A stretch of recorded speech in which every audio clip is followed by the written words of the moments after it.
ታዳልሽ እንዴት ነው አፋንሽ እንዴት ነው ይመች ሰላም እንዴት ናችሁ ሳሊ ራስ በረከት ነኝ እንግዲህ በየአንድ ወር የሚደረግ የሳይክል ፌስቲቫል አለ ይህ ፌስቲቫል ደግሞ በሚቀጥለው ሳምንት እሁድ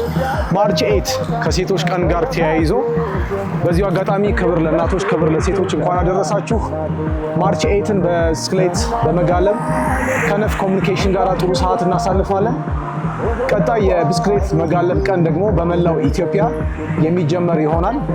አሁን ደግሞ ለሰባተኛ ዙር የሚካሄደውን የብስክሌት መጋለብ ቀን አብረን እናከብራለን ከፍየል ቤት እስከ ተባበሩ ድረስ ነው ድራይቭ የሚደረገው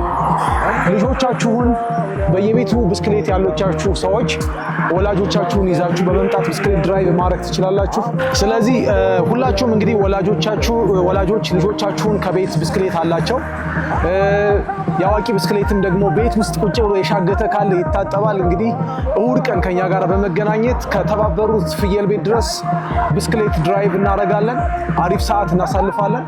የብስክሌት ባህል ወደ ራሳችን በማምጣት ጤናችንን እንጠብቃለን ኢኮኖሚያችንን እንቆጥባለን ብስክሌት በመግዛት ራሳችንን እያዝናናን ከወላጆቻችን ጋር ጥሩ ጊዜ የምናሳልፍበት ቀን ይሆናል ለማንኛውም ይመቻችሁ ጋይስ